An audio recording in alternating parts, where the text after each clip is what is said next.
It's right there. It's reprinted. His hand is in his child's crotch. Now, that doesn't prove he's but it proves he owns them.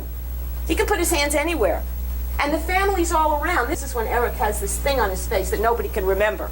Everybody's there, and they don't see it because they can't conceive that their family is sick. And nobody wants to believe that. And it's a weird picture, and he's so happy with himself, Mr. Menéndez. And here is Eric smiling at his big brother, who he idolizes. And here's Eric with this mark on his face. And here's Eric with Terry and Carlos's 4 daughters. And now the smile seems a little forced. Eric of the million smiles. And no one even asks, what's on his face? How does it get there? They don't even remember it.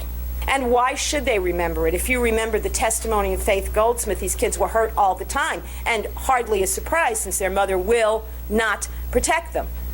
And so they're hurt a lot because no one is taking care of them. And nobody notices. It's, oh, they're boys. Little boys suffer as much as little girls. Little boys need love and support and comforting and nurturing as much as girls.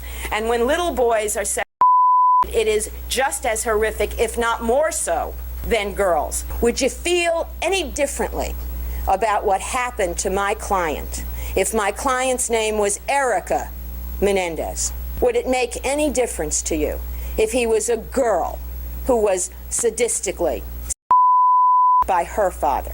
Because if it would, it shouldn't. Because men are human, and boys are human, and men and women suffer, and boys and girls suffer, and it is no different.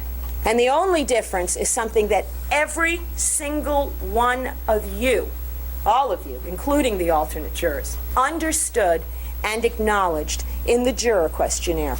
We asked you 2 questions. One of them was, do you think that boys have a greater reluctance to report sex? And you all said, yes, you do. And you were asked, why do you think that? And you all understood there is this stigma in our society, a cultural stigma that men are supposed to be brave and they're not supposed to be victims. And that makes it hard. It makes it twice as hard for little boys not only to report what's happening, but to feel that what's happening to them is wrong. Boys are not supposed to be victims. Girls can be victims. And certainly in this family, boys are supposed to be braver than brave and tougher than tough and more fearless than fearless. And the other question you answered was whether you should blame the victim. Whether if a boy, even a teenage boy, is being is it his fault? And every one of you answered, no, you can never blame the victim.